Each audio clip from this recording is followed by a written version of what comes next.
I want to start out by saying thank you to our Alamos Community Partnerships Office for sponsoring us. They provide this breakfast. They sponsor these so that these are free events for all of you to come to. So thank you, Reggie. Much appreciated. Our host, as always, UNMLA, thank you so much for providing this space for us. Our caterer, Fleur Delise, thank you very much. I've gotten great feedback this morning already. Low calorie, that's great. Yeah. And thank you to Pack 8, as always, for coming and recording these all year long, much appreciated. I also want to say thank you to Jean. She did the Small Business Saturday video ad. I don't know if any of you saw that out there. It was running at Real Deal, and we put it out a lot on social media. I hope you all got to see that. It was great. Thank you, Jean. Today, we are going to be talking about the upcoming revisions to the sign code. And we do have a little bit of a change in the speakers today. Kevin Powers, the Assistant County Attorney, is going to be here talking about this. Paul Andrus apparently is down with a bug, so he will not be here. And Ryan had a leadership program, so he will not be here either. So we also have Margaret Ambrosino. Nailed that. Yes, thank you. Very good. And then Michael Ariano here, who will be also answering questions. So give me just a moment to get their presentation up on the screen, and we'll get going. So may I say something? Of course. I'm not sure you guys know that Rand was a finalist in the Top Hat Tourism Professional of the Year. Oh. And it's on the state level and at the New Mexico Hospitality Association. So to just be a finalist, she unfortunately didn't get the top honor, but it was an honor to hashtag just an honor. Thank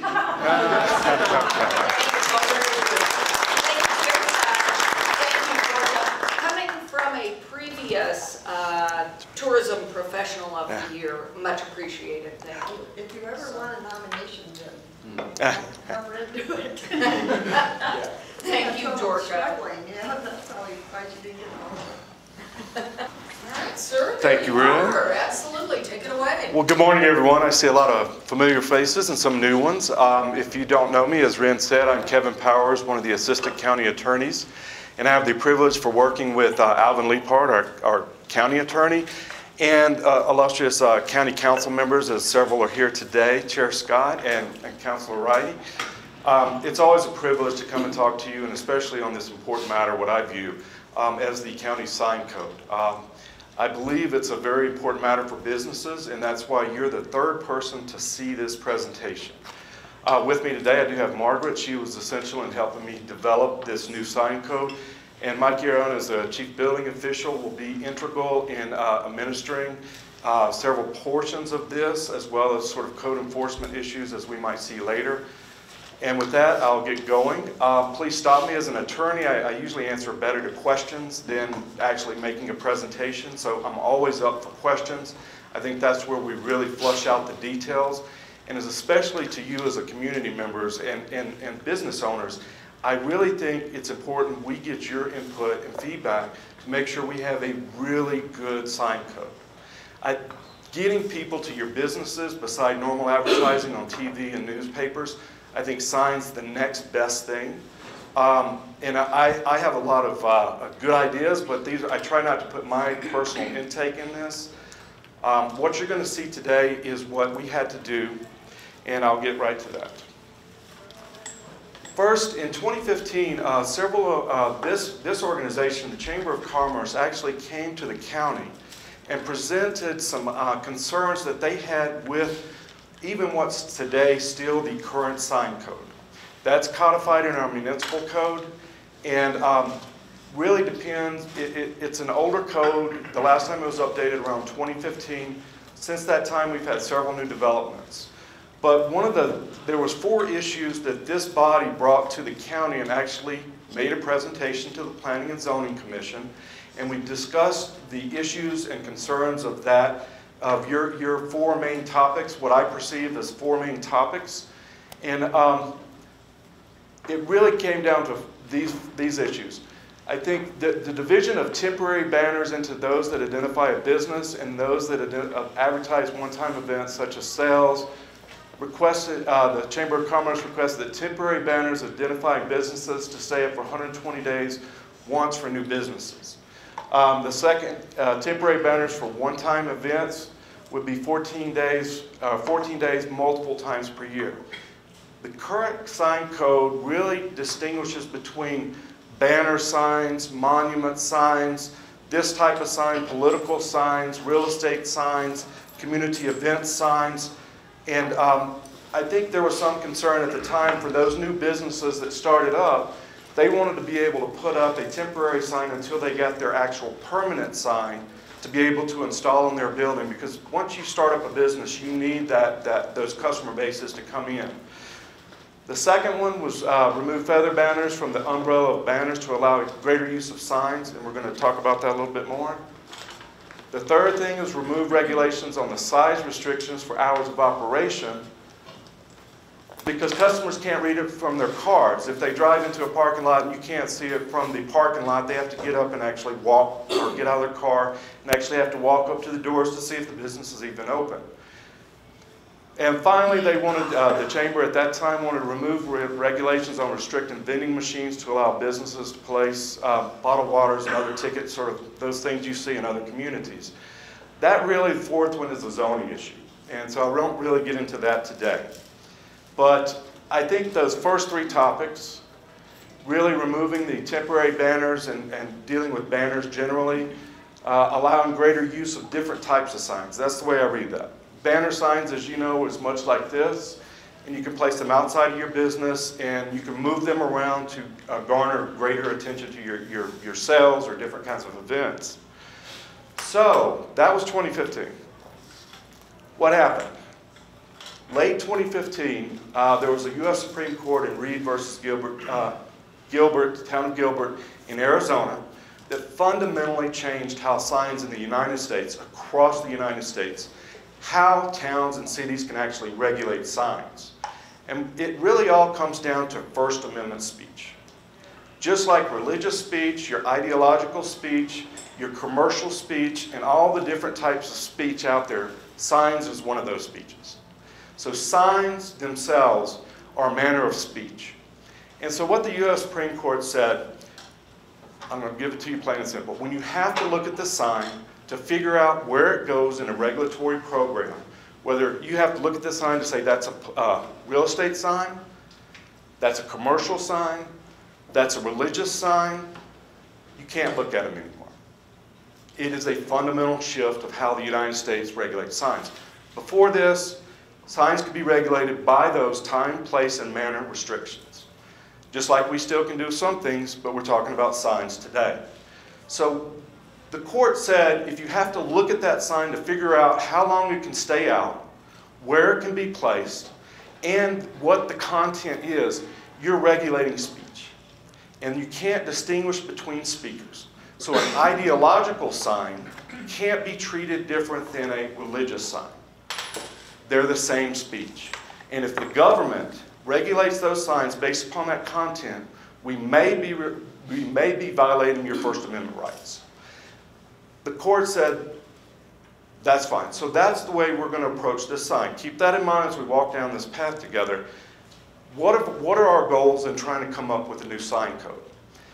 First, the court said this fundamentally changes. There's going to be problems everywhere. We're going to be the U.S. Supreme Court of signs. But the court did set out some guidelines, what I call safe harbor provisions, to allow governments like us to figure out how we can still regulate signs in our community without violating First Amendment speech rights. And so one of those, there's 7 of these. First, cities, towns, communities can still regulate the size of signs. Next, locations in which signs may be placed, where they can be placed, because these are not content-based regulations. These are aesthetics, traffic safety, other things. And let me stop there. I have a copy of the proposed sign codes there. Randall, if you just point to that pack. Unfortunately, it's 40 pages long. Don't be scared by that, because the real meat of it starts about page 20. The first 20 pages are what we have to do is a legislative tracking process in changing the laws. And it just removes definitions from Chapter 16 of the county's municipal code. And we have to pull those definitions out, and we're putting it in where they apply in the new sign code. And that's in Chapter 16. If you need a site to where that is, if you go to the county's webpage, if you go to the county attorney's site, there's a link to MuniCode, and that's where you can find all the laws of the county. I also have next to Chair Scott a zoning map, and many people I don't know if are familiar with how the county regulates land use, and signage is much of a land use regulation than anything. It's how you can use your land. If you've never looked at the zoning map, that's just one part of 3. So this is the town site, and there's another map for White Rock. And on that it shows residential districts, commercial districts, industrial, mixed use, and what kind of land use can be occurring at different parts of the county. And that'll become relevant very shortly. Lighted and unlighted signs. Really, that's a use, not a content-based restriction. Regulating electronic message centers or electronic signs with changeable messages. We can still regulate, distinguish between placement of signs on private and public property.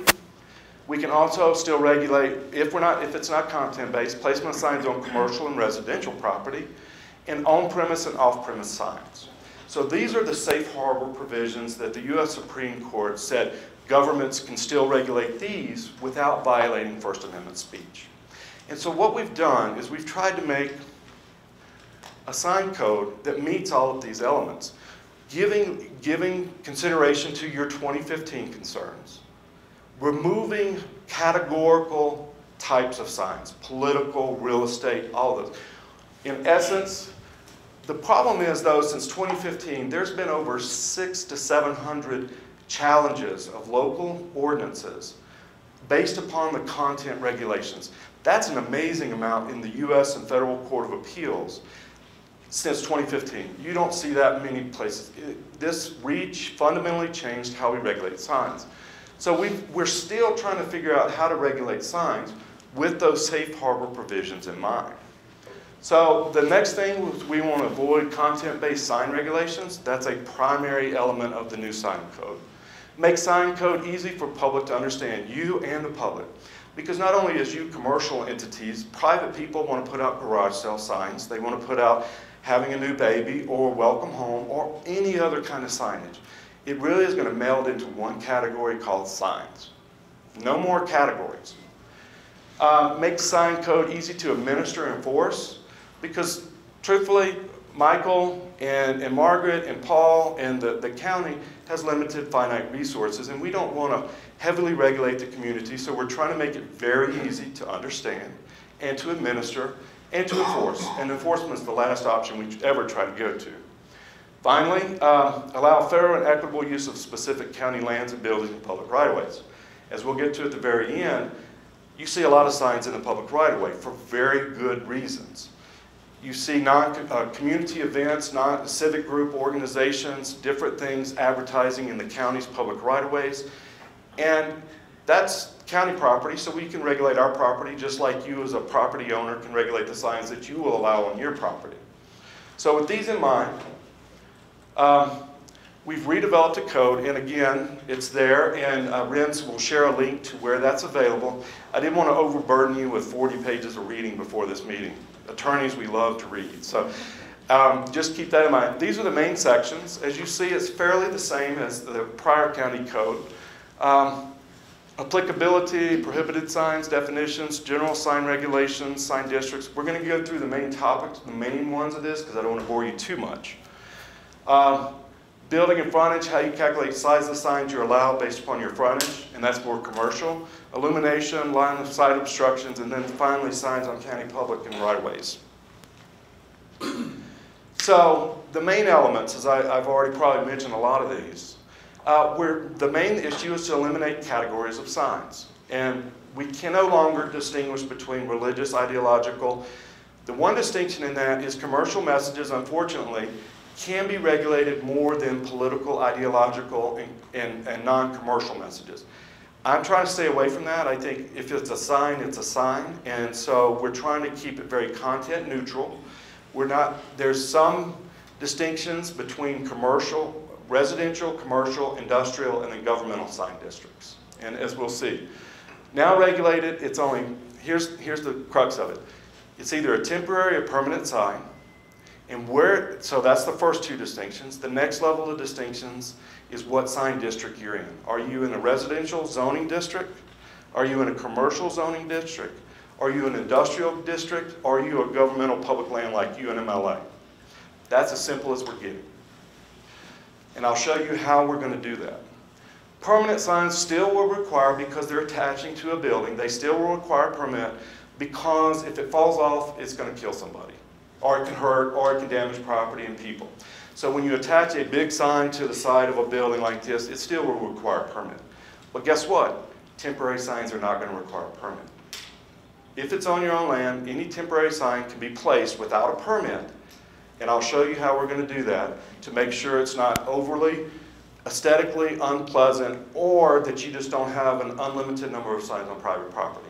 We could go there, but that's the balance between keeping a aesthetically pleasing community, just like we did with the wayfinding program with the Parks District. I don't know if many of you were involved in that. But it's the distinction between an overabundance of signs to no signs at all, and where do we want you as the business members and as county council and as the residents, where do we want to meet that in the middle? What's pleasant to one person might not be pleasant to another. As I said, temporary signs will not require a permit to be placed on private property, and temporary signs in the public way will require sign owner information, and we'll get to that. Permanent sign, this is very common sense. A permanent sign is one that's placed, fixed, that can't be moved easily. That's about the best thing. If you attach it with screws or bolts or anything else, it's a permanent sign. Temporary sign is anything that can be picked up and moved. That's it. Again, we're trying to keep it very simple, very easy to understand. As I mentioned, temporary, permanent, and then where you're going to place it. And where we're going to place, we've come up with 4 categories: residential, and all these numbers tie to this map here. Previously, we just had general sign code areas, and they were all mixed up. So inside, like the town site had 3 different sign areas based upon this map that had hand-drawn areas around certain areas. To make it very simple to understand, if you have own property, you look on the zoning map, determine your category, and wherever your parcel sits, that determines where you sit in this category, these 4 areas. It's as simple as that. Nothing's ever as simple as that, as we know, but let me show you. I think this is the best table. This is the regulatory table as we're proposing. Permanent, temporary, whether permits are required or not, and then the categories. This is our regulatory table. So if you're in a commercial area, any of the commercial areas in those designations, you get this permanent, and you get this temporary. Temporary, no permit. Permanent, a permit's required. The trick here, guys, is what do you want these numbers to be? I can't tell you what those numbers are going to be. What I've provided here today is what other communities do in other parts of the country. There's no right, there's no wrong. It's what the council, the business community, and the residents want to do with this. So, let me take a sip of water. I'll give you a moment to digest that, but let's talk about commercial because I think that's the most relevant here. 10 square feet of permanent signage per lineal foot of building frontage. We've already presented this to the county council, and we've received a little bit of feedback. We've also presented to the Planning and Zoning Commission, and we've gotten feedback. And one of the feedbacks I received from Chair Priestley of the P&Z is he'd like to see this 1-to-1. 1 square foot per 1 linear foot of frontage. Now, I don't know if that's too much. And let me show you, because everybody has a hard time imagining what square footage values are. 1 square foot, this right here is 4 this whole thing is 6 square feet. I don't know what numbers you want here, and that's where the discussion points are. Yes, Ms. Stein. Could you mention what the current sign code calls for? It's hard to compare because it depends on the type of sign. The current sign code, I think, like I think it's 1.25 for commercial. per linear square foot. Yeah. I just wanted us to compare. It's really hard because they break it into different categories, like a facade sign, an awning sign, a secondary frontage sign is all different. And because we're trying to stay away from categories, it's hard to mesh them up the same. But and this is something I asked the P&Z to do, when you go out today in the next week or two, and this is, again, just a presentation. We're not moving on this too fast, but you're my third person to present this to. Look around you. You know you're on signage. But look around you and see what other signs are on buildings, where the temporary signs are, what's in the public right-of-way. Take a look and see what the town looks like with the signage we have now. I would say generally, and I'm coming right to you. I've got information on what you're talking about. Good, okay. Typically, we don't have a big sign problem. I know people want more, and I think that was expressed by the 2015 Chamber of Commerce. They wanted greater allowances to do stuff. So I just want you to keep that in mind in the next week or two. Yes, sir. These are 2 points of reference. The first is the 30 square feet number came from the fact that the typical commercial banner from Coca-Cola or somebody like that is a 3 by 10. That is 30 square feet because the original code had a limit of 10 square feet. So nobody could use banners that were sent to them from people that cooperate with. The other point of reference is on the permanent sign. I can tell you because I went through this in about 2012. If you look at the sign at Metzger's on Central Avenue, it is exactly 100 square feet. Oh, wow. And it was to the code. It fits just about perfectly. It's 1 square foot per linear feet of the front of that building, and then it hits the maximum also of 100 square feet. So that was how that sign was sized. One of the things council asked us to do is go around the community, and we've had a little time to do it, and look at what signs are existing, especially permanent signs. And so you're saying the Metzger sign is about 100 square feet. Yesterday, or I think the day before, Michael provided me the plans of the Smith's Marketplace. And at least the sign on the front of the building, remember we've got different frontages. We got the front of the building and the side of the buildings. So if you're lucky enough to have a corner shop, you can do front and side. So in the Smith's Marketplace, it's like 67 or 69 square feet on that front sign. That's not combined with anything else. That's just that one Smith's Marketplace. So just to give you an idea of what size that is. And I'm glad to hear Metzger's is right about 100. Again, I'm not trying to force any of these numbers on anyone, but these are what sort of the national standards are at this time. But that's why we're seeking your input. When you look at your signage and what you may want in the future, we want to make these large enough to allow you to be doing different kinds of signs. Where the prior sign code allowed you not to do banner signs, it was thrown in with the banner signs, we don't care anymore, or that's what we're proposing.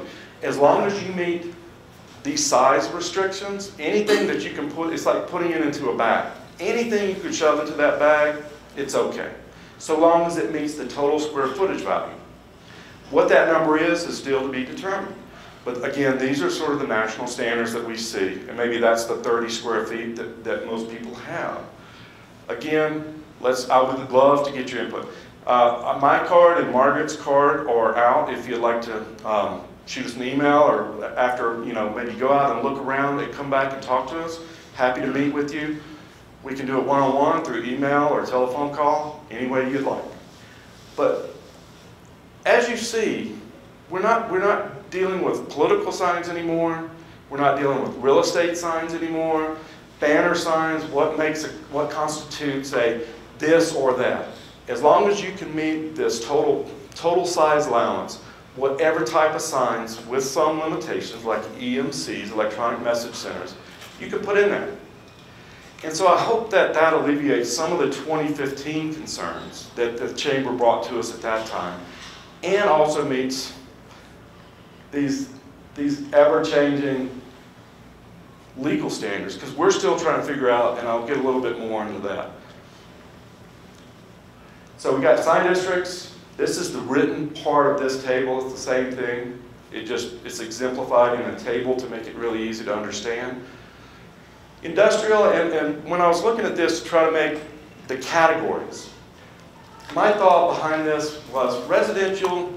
If you look at your own house, you may not have a lot of permanent signs. You have a lot of temporary holiday flags and other kind of things at your home. So you really don't have a lot of changing permanent signs.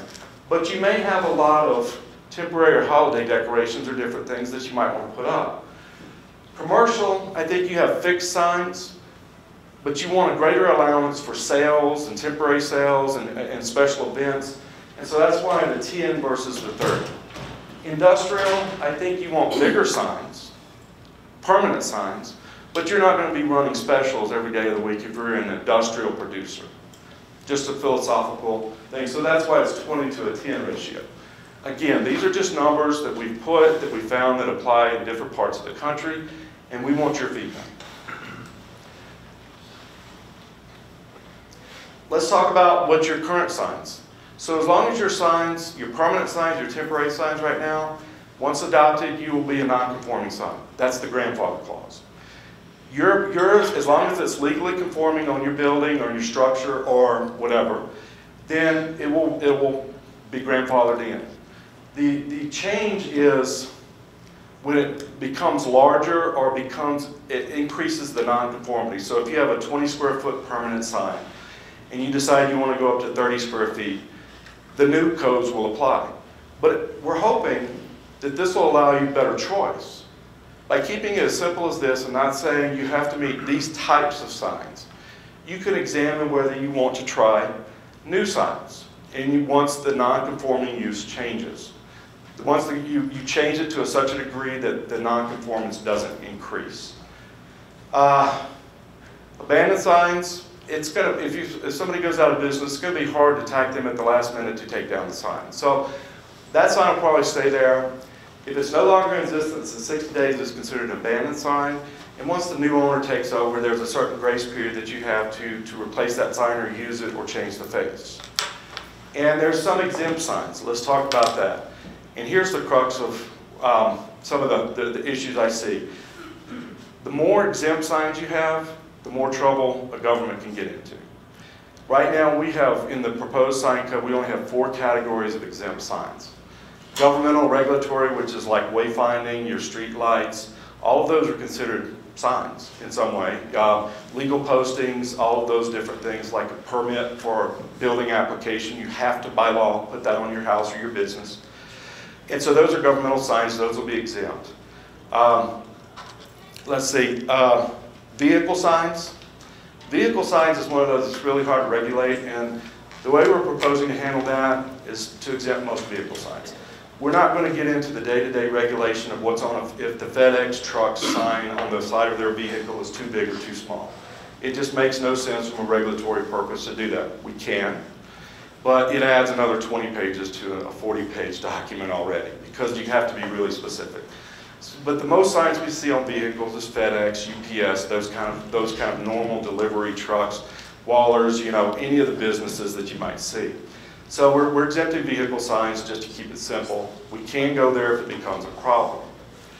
The other government, murals versus artwork. And this is one that's, beside holiday decorations, is going to be the big keys here. Those are the 2 hardest feedbacks I have. What is the difference between a mural and a commercial message painted on the side of a building? And I think Commissioner Williams there, he and I have been talking extensively about that, as well as Commissioner Martin on the planning and zoning. The more exemptions you have, though, if you exempt American flags versus ideological flags, you start seeing a problem because they're both messages. Whether one's a federal, so American flags are still signs. So when you talk about the table we just saw, it's a sign. And more cases, as I mentioned, the ever legal changing atmosphere of what that is, there's actually case precedent in several other federal districts that say, well, the American flag represents the American ideal, But the college Nebraska team flag still represents an ideal as well. So how can you distinguish between the two? You're treating one political speech, you're exempting one political speech against something else in a Greenpeace flag. That's a political ideological speech as well. So American flags are no longer exempt. They fall into your total sign category, your total sign size of temporary signs. Unfortunately, that's just the way it has to happen legally. Murals and artwork versus murals exhibiting a commercial message, very similar. I don't want to get into too much detail for you guys. I know you got time is of the essence. But I just wanted to throw these concepts out, let you think about them for the next few weeks. And we'll be, some of the things that I do want to talk about, permit procedures are in there. It's a simple, standard, straightforward thing. There's still going to be construction and maintenance guidelines that they have to be maintained correctly and properly built. Sign height restrictions, I ask you to start thinking about, because here's where it is. That's one issue that we're going to talk about in just a second. And electronic message centers. How tall should signs be is one issue. In residential sign districts, 4 feet. That's a national average. I don't know if we want to do that, because what do you do with a decoration you want to put on your roof? That's higher than 4 feet. That's for you to tell me. I don't know what these numbers should be. Anything in yellow, it's a policy call. So usually a one-story building is about no higher than 25 feet. I think that's about the national building standard. So commercial, industrial, governmental, the way we have it is 25 feet, essentially signs on the first floor. If we want to change that, we can, but we're trying to keep it simple and easy to understand. The town limits stories to 3 stories tall, so we don't have anything really higher than 3 stories. Something to consider, think about. Electronic message centers. The current county sign code is very restrictive on EMCs.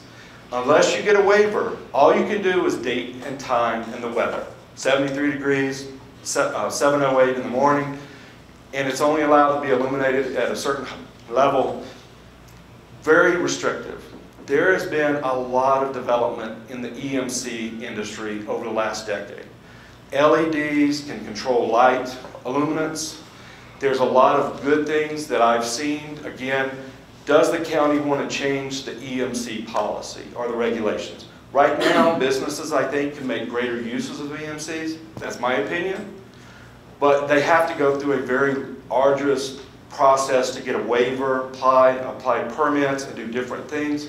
So I'm asking you as the commercial business, ones that probably use EMCs the most, what's your policy? What do you think? Do you think they're expensive, but they can relay messages extensively faster, better than commercial hardboard signs or changeable type signs like the gas station or the old movie theaters?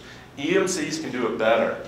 But our prior county councils and our business community and residential communities as a community as a whole didn't want a lot of EMCs.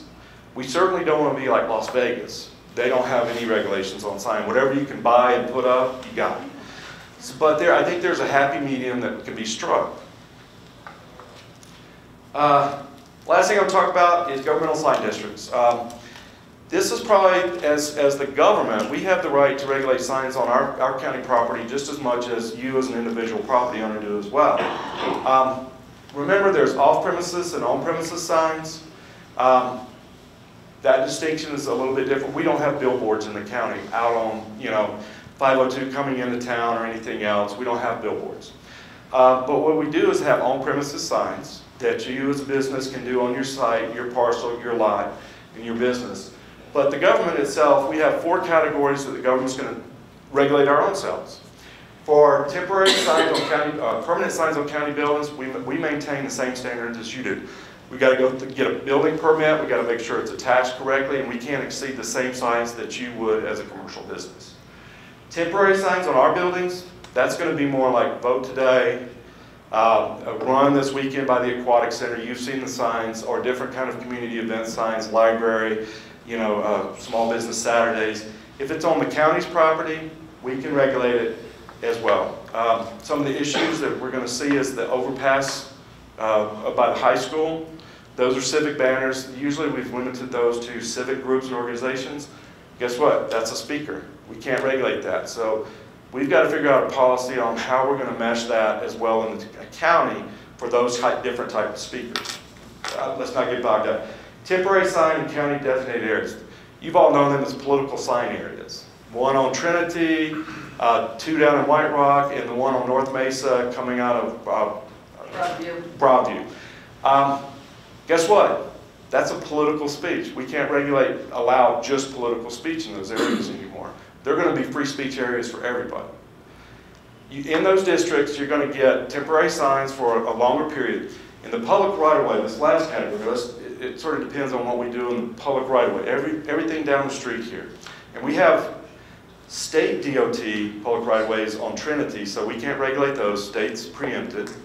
But in our county public right-of-ways, we're going to allow temporary signs. Anybody can place a sign in the public right-of-way for 30 days, once a year. Now, on that sign, because we're not permitting that temporary sign like we would now. Every temporary sign in the county right-of-way should have a permit.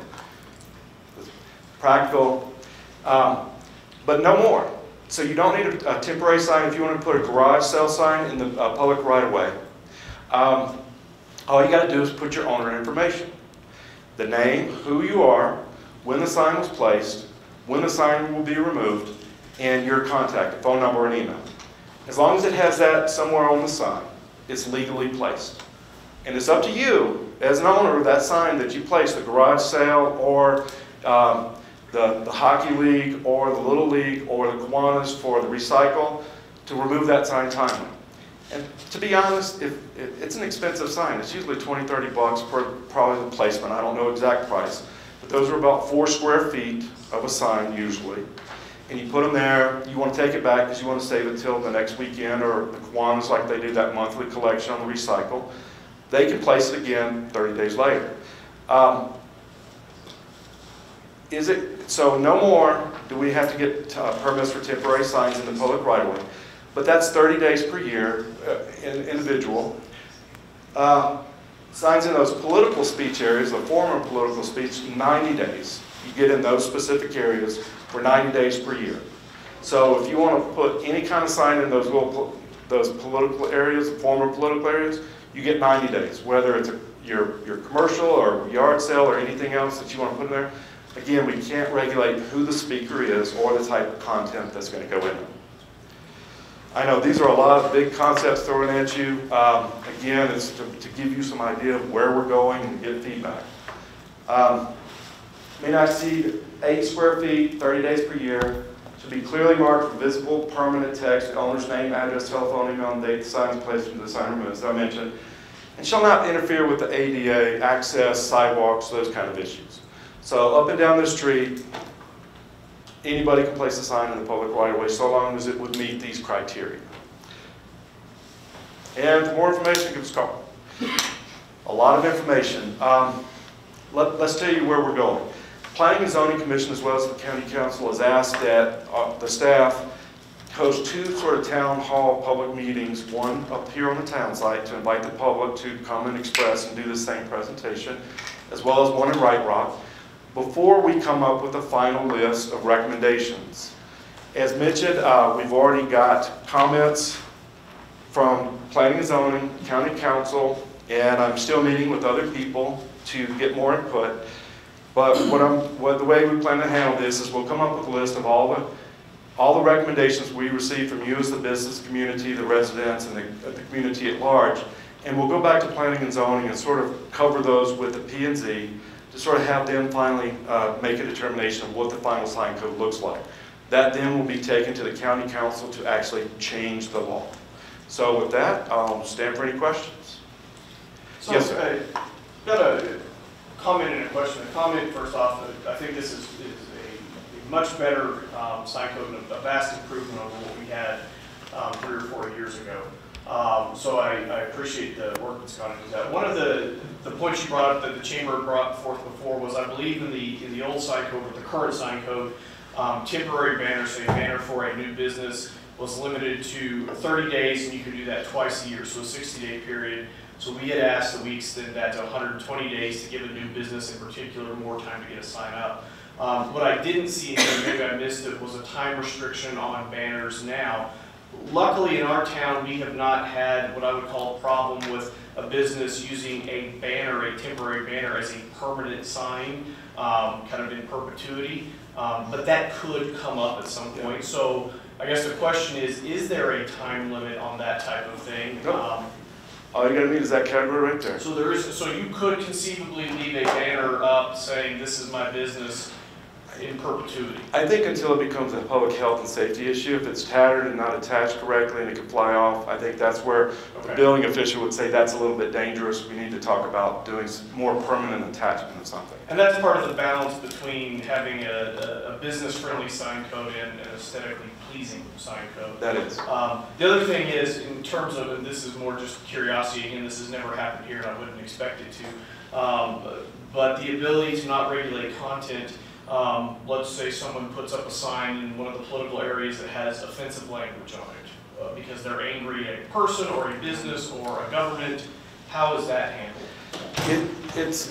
In truth, it's an ideological sign. Or they carry a banner, or they write something, or a political message, or it's a political, ideological issue. And so we are trying to fit where it's going. Where are we talking about? So the facts help me. So if you're just marching up and down the street with a sign, that's your right to protest the government. And that's a time, place, and manner restriction. So you carrying a sign out on the public sidewalk saying, "Down with the government," that's your right. And as long as you're not obstructing traffic, that's normal. If it's obscene, we don't get into that because it so depends on what the facts are. And the government still has the right to regulate obscene material, but it's very fact dependent on what it is. There's no way to set a clear standard. As the U.S. Supreme Court said, you know obscene material when you see it. I can't imagine we would ever have that here because we never have, but it was just a question. We have. Not recently, long ago, there was something in front of the post office, and that's their right to free speech. Okay. That's your right to protest the government. Yes, sir. Two comments more so rather than for you to address it. One is the worthless, terrible to use website the county uses to try to find information off that map. It needs to be listed. You need to somehow come up with a list that says if you live in this address area from 2000 to 2100 off 40th, 41st, on up the line, this is the zone you were in, R2 or whatever, because trying to go to that map and figure that out is a waste of everybody's time. It is difficult. Okay, so, and that goes back to the other part of this whole contraption, is that it needs to be made as easy as possible, and once you think you've got it made, it needs to be presented to somebody that's coming off the street, because again, I referenced the useless website the county uses. The way I think, and I go in there and put what I think is logical, and it makes no sense to their site. So, not only have we told them that that whole thing should be abandoned, but it surely needs to be addressed no matter what happens. My second comment is on the grandfather part of signs and buildings and so forth. And Mike and I have had some of this conversation, but it hadn't really occurred to me until you brought that up. But 60 days is not very long for a commercial business to sit empty. And so and everybody wants to be individual, but I can see how if I was going to rent a building and it's got a sign on it, I certainly would be wanting to do everything I can to utilize what's already there rather than have that extra expense to come up with a new one. Now granted that it's something that's just Mesker's 100-foot square sign, that might be intrusive, but it'd be more money than I would want to spend to use their sign over again. But however, I can also see a sign on a smaller building that sure has possibilities, and just because it sat there longer than 60 days, just because you want to say that you want to bring it up to code, well, I think that needs to be somewhat addressed to make it easier because the biggest problem the county still has is not supporting enough of these business people that are here trying to make a go of it, that are the roofs and the business to bring people into. So that's just my comment on that. And I've thought about that, and we've tried to build it to where I'm hoping. So I think of an illuminated sign attached to a side of a wall, and if you come in, that business goes out, and it says Bob's Fishing Gear. Inside, and there's illumination behind, it's just a plastic sort of blown thing with the lettering sort of raised out. If that's legally conforming now, I don't envision that you just sticking another piece of that plastic inside that frame is a change. If you intend to enlarge it or add more illumination or do anything different, I don't see that the new code would apply. That's standard, but my hope is that would be, you could go bigger. We're hoping that the sign sizes as you see here, if that sign is 8 square feet, I want to build this number to say you can keep that sign, or if you really want to go bigger, you have the choice. Or you can keep your 8 square foot and put another 2 square foot on the side. I want to give, and I'm sorry, it's my personal preference, and it has to go to P&Z and everything, is to give this enough allowance to allow the existing uses to remain or go bigger. Not super bigger, and that's the policy call, is to allow you to keep that sign and not have to make any change except changing the front, the fonts. Essentially, you're changing Bob's to Joe. Right. And you keep that without it becoming a non-conforming use or coming out of the grandfather clause. But my hope is to allow you to have more, but not so much as to become an aesthetic thing. Well, I know, but you're looking at the positive side, which is great, but I still say, I know a lot of guys in the sign business, and that is one business I wish I almost was in, because it is, there's money to be made, and because everybody wants their own individual, but in this, as I say, 60 days, and you say, no, you can't use that sign, you got to do something different. I mean, you are making that black and white. 60 days, it's got to come down. That's not. It's not to come down. Well, that's you what consider it's an abandoned sign. Well, So that's right. Okay, so that's a problem. I think it either when the new business goes in or whatever, because again, that could be a $10,000 hickey that a business doesn't need to do just because it's been there longer than 60 days. You're going to say it's out of conform. I mean, that's, I think, nuts, for lack of a better term. I will give that some thought. I certainly will. I understand what you're saying. I do. All right. Ms. Delane, ladies first. Thank you. So anyone who doesn't know me, I'm Anna Delane. I own Boomerang. I'm relieved to hear the changes. This town has buildings that were not created for business use, for retail use, and this will be helpful to be able to allow me to use the signage that I require to be a viable business in this town. So I appreciate the work that's gone into this. However, no talk of signage in Los Alamos can be complete without also addressing how difficult it is to get a permit to put the signs up. How difficult it has been to work with the county. When I put my signs up, I was not only required to get architectural drawings of the building, which did not exist and still do not. I was required to hire a licensed contractor. Makes sense, we don't want the thing to fall and hurt somebody, I agree. I was required to provide the county with the type of screws that my contractor would use. I was required to contact the manufacturer of said screws to find out the tensile strength. Why am I hiring a licensed contractor if I'm going to have to provide this information to the county? There is an overreach involved in permitting that has to be addressed. It is affecting our ability to have businesses in this town. Hear, hear. Yeah. Mike. So, I'll talk a little bit about that. So, as recent as last year, I've been here 3 years, so I can't speak to the issues you had. I have instituted a policy that if the sign is less than 50 pounds, you don't need drawings, you don't need all this other stuff. It's when it becomes heavier than that we want to see somebody that knows what they're doing to attach that to the structure, to make sure it's not going to fall somewhere. So that's been in place for about a year now. So we made that change. Can I ask a follow-up? If it's less than 50 pounds, do I need a contractor to put it up? You do, just because it's a commercial building and it's by state law, I have to require that. This, my certification from the state says you have to, it's a commercial building.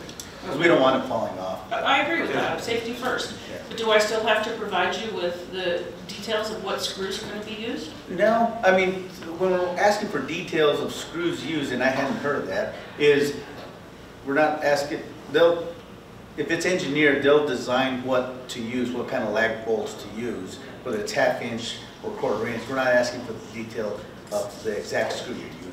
No, not anymore.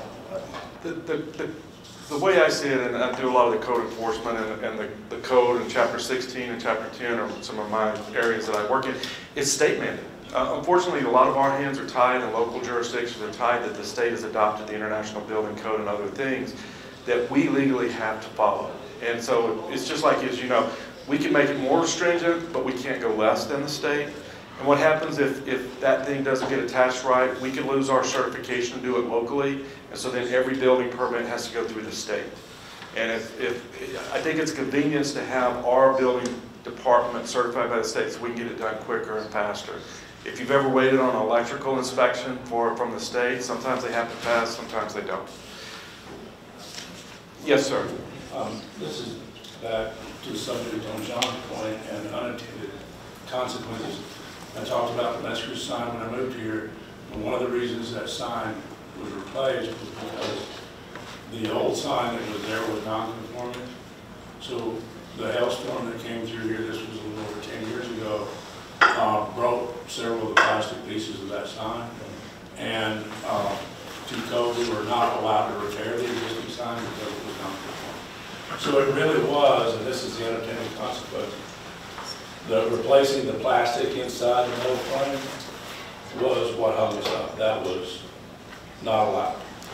And I wanted something different anyway, but the relevant part of the code said at the time, and we had to go to a board of adjustment to get a waiver to put the new one up, was that cost was not allowed to be considered as a factor.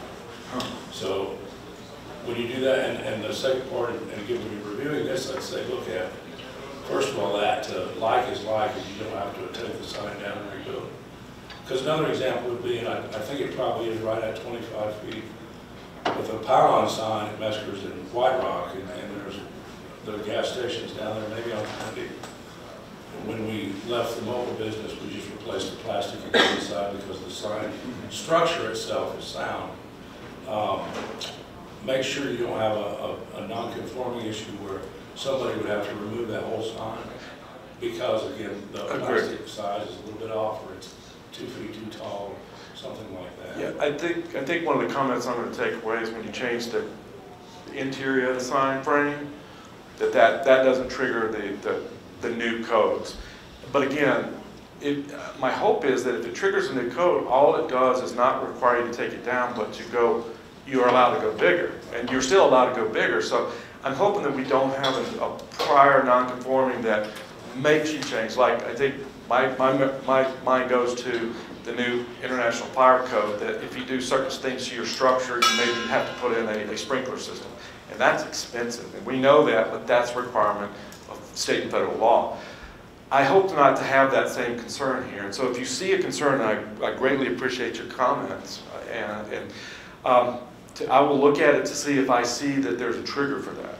Well, that's exactly right. He should not have to be made to take it down 2 feet. But the same thing is just changing the language in it. That's If I may make a comment to that. Now, and the other you're going to do my other the comment, plastic, Mike, is you can, if, I don't know what I believe her about the comments about the screws and stuff, but if you require her a licensed contractor, and that licensed contractor from the state of New Mexico, and that guy puts a sign up with the attached screws, It is not her responsibility to make that happen. If you want her to get a licensed contractor, that's where it ends. It's not her job to follow it up. That's the county's job or the state building stuff to make sure that contractor knows that you've got to use number 10 screws and so forth and so on to attach such and such to whatever building. It should not be the business owner's responsibility to do that stuff. And that can't happen if you want the businesses to do something more than worry about the building code and if the sign has got number 10 or number 8 screws in it. Can't do it that way. That's basically not fair. It's not fair because you're putting an extra burden on us that we don't need to necessarily have to do. I agree with it. If the sign's going to, and I made this comment a long time ago, I said, you think a business owner in this room is going to try to halfway put a sign up that's going to fall down and hurt somebody? They'd lose their insurance. So I get, we all know that we want to make it safe for our customers, but to think that we're ignorant enough not to think that happens is, I call that offensive, if nothing else. All right, so I don't know what my predecessor did before I came here 3 years ago. If you're changing the plastic on your sign, you're not taking the structure down, I'm not going to require a permit. No, ours was the sign code, it was a violation.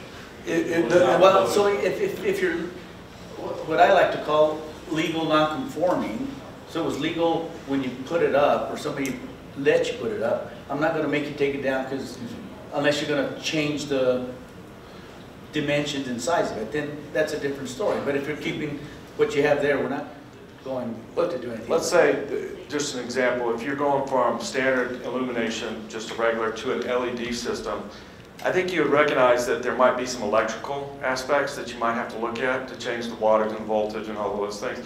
I don't know. That would just be a conversation over the counter with staff to see if that would trigger an electrical review, not necessarily a new sign requirement or anything else. But I will definitely, I think when you look at the content or the plastic of the facade of the sign, the interior of the frame, that we can, I want to make sure that this current sign code doesn't trigger it doesn't change the non-conforming use, and I will make sure of that. Okay. All right, I know our time. Any other questions? And please feel free to email me or Margaret, and Mike's got the process on the permitting, but again, that's permanent signs, not temporary. All right. Great. I want to say thank you to Kevin and Margaret and Michael for coming and discussing this with us. We appreciate your thoughtfulness that's going into this, so thank you.